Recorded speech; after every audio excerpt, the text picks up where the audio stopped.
Bonjour, bienvenue dans cette vidéo ou cette série de vidéos, j'allais dire, où j'essaie de trouver un agent IA euh, autonome, ok, en tant que, disons, copilot, pair programmeur, voilà. Donc dans cette série, j'étais censé trouver l'agent entre Claude, Gemini, Codex, OpenCode, Rocode que j'aime beaucoup, pour m'aider à bosser sur mon my boilerplate, voilà. Mais ces, disons, 2 derniers mois, euh, voilà, j'ai pas beaucoup bossé dessus parce que c'est les vacances. Et en plus, j'ai un client qui m'a demandé de lui installer un cluster Kubernetes production ready. Euh, j'ai pas le temps de le faire. Mais je me suis dit, bah, comme c'est les vacances, bah, il y a peut-être quelque chose à faire. Et ce quelque chose à faire, c'est quoi? Pour moi, c'est automatiser un peu le déploiement du cluster Kubernetes, les configurations, ainsi de suite. Et je devais le faire aussi parce que, bon, j'ai un autre qui m'avait aussi demandé de lui installer un cluster Kubernetes. Je lui avais dit que j'ai pas le temps. Ça fait déjà un an. S'il suit cette vidéo, bah, il saura de quoi je parle.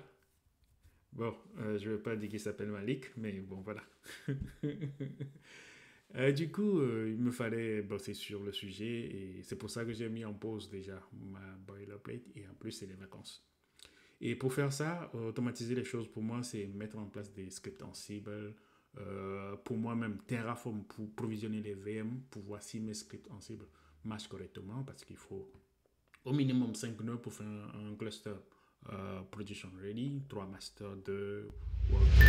Bon, pour ne pas faire 3, ainsi de suite. Il faut installer le cluster Kubernetes, configurer les ingress, les certificats, du stockage, voilà, avec min.io pour avoir du stockage objet.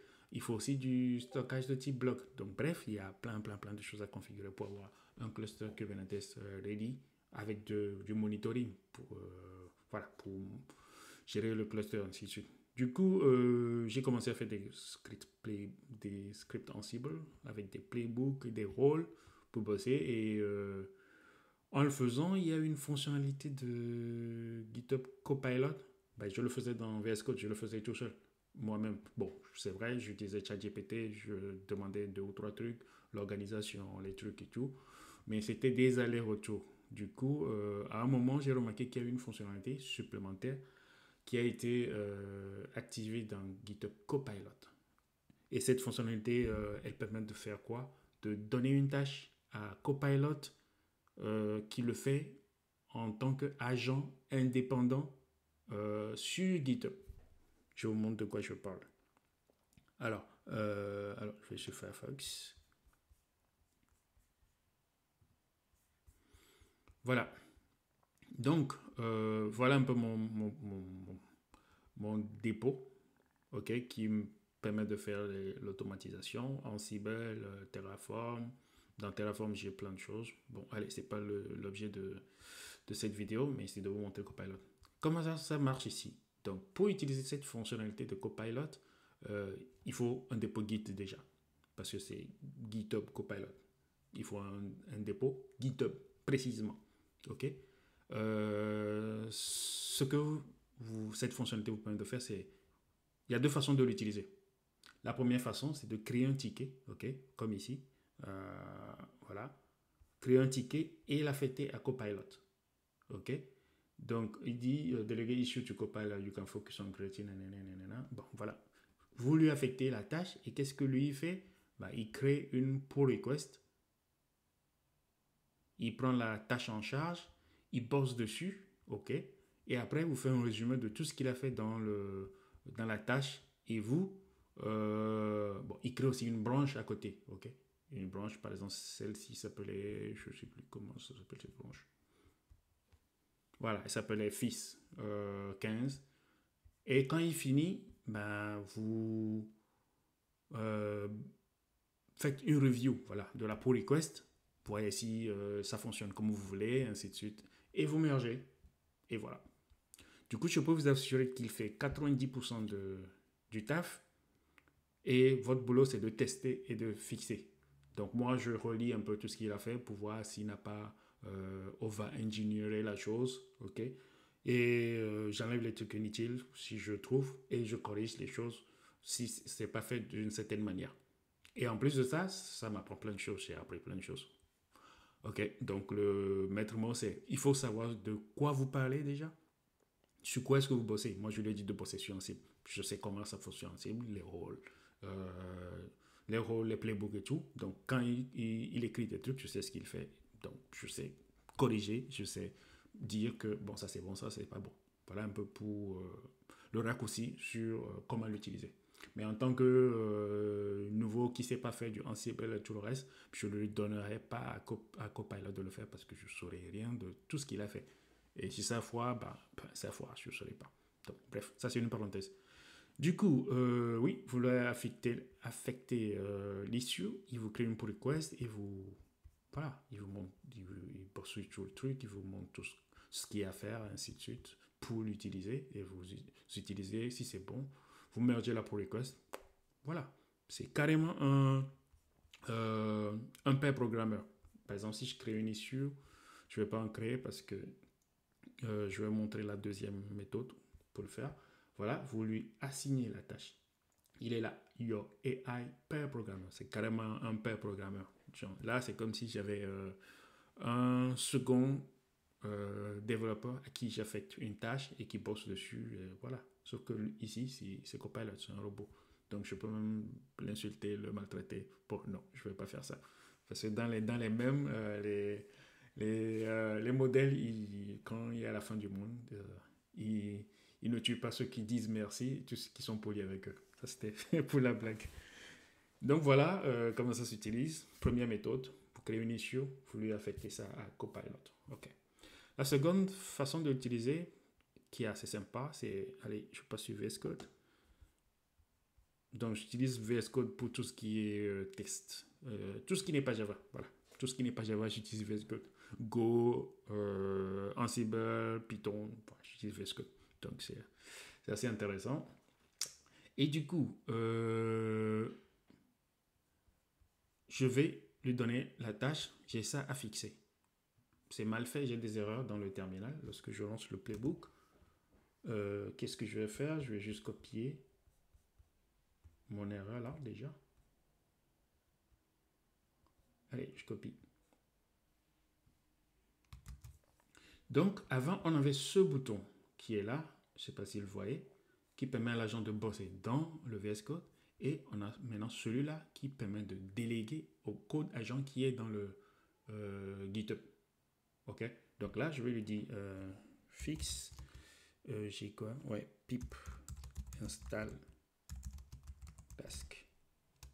Donc, je lui colle l'erreur et j'utilise celui-là. Celui-là, il fait quoi? Déléguer to coding agent. Donc, le coding agent, c'est un agent carrément autonome dans GitHub qui le fait. Et ça, c'est l'agent qui est dans le VS Code. Donc, je vais faire ça. Il va analyser. Bon, s'il y avait un historique, il va l'analyser. Et là, il va aller sur Git dans mon dépôt et bosser dessus. Il va créer une pull request et bosser dessus.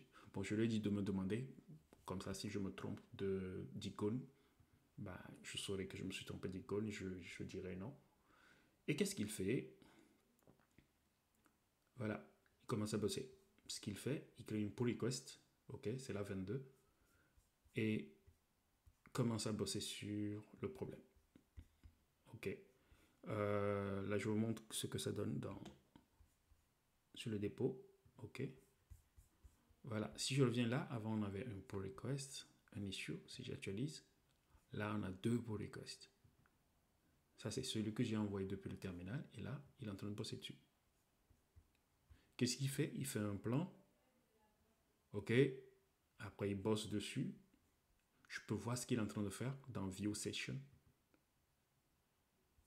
Voilà, là, il est en train de démarrer Playwright MCP Server, GitHub MCP Server. Le GitHub MCP, c'est ça qui lui permet d'interagir avec le dépôt Git. Ça, il va regarder sur Internet la documentation, ainsi de suite. Bon, je prends un qui est déjà abouti pour vous montrer comment ça marche. disons celui-là. Voilà. Quand il bosse sur une tâche et qu'il termine, voilà ce qu'il fait. Il vous met un peu ce qu'il a implémenté, ce qu'il a changé, comment l'utiliser. Et voilà. Donc, vous pouvez faire la review comme voilà, un autre dev qui a bossé sur votre projet. Et vous, si vous êtes satisfait, vous mergez la pull request. OK. En retournant sur ma pull request, je peux voir que voilà, il est en train de bosser dessus. Je vois ce qu'il est en train de faire. Voilà. Donc, il est en train de lire le code. En attendant qu'il bosse un peu plus dessus, il y a une notion qui est mise là. C'est que Copilot utilise des requests, des premium requests pour faire cette tâche. C'est quoi les premium requests? Si on va voir un peu ici, bah, la premium request, c'est, disons, comment je peux l'appeler? Ça fait partie des éléments de facturation de GitHub Copilot. Donc, ça veut dire que vous pouvez l'utiliser vous-même dans la version free. Dans la version free de Copilot, vous avez 50 premium requests par mois. OK? Dans le paid, je pense qu'il est illimité, mais il y a les... Comment ça s'appelle? Voilà, il y a des requêtes par mois et il y a des... Je pense qu'il y a des limites. Hein. Je pense qu'il y a des limites pour tous les AI pour qu'on on n'en abuse pas. OK. Donc, c'est ça un peu. Donc, ce que je veux vous montrer ici, c'est que dans la version free, bah, vous pouvez faire ce que je viens de faire là 50 fois par mois. OK. OK, du coup, si je reviens là, voilà, ici, il utilise un premium request pour faire cette tâche. On peut voir qu'il a carrément un environnement dans lequel il bosse sur les choses. OK, il a identifié la tâche sur laquelle je voulais qu'il bosse. Là, il est dans un environnement où il a du bash, il teste les choses. Voilà. Là, c'est pour trouver le playbook. Il a trouvé. Et maintenant, qu'est-ce qu'il fait? Il dit, OK, je lui ai dit de me fixer l'install pip. Et lui, qu'est-ce qu'il dit? Ben, je vais voir dans le package du système si ce que je voulais installer avec pip n'existe pas déjà. Donc, il a fait quoi? Il a dit, il a cherché Python 3 ça, Python YAML ça, et voir si ça n'existe pas dans le système de cache.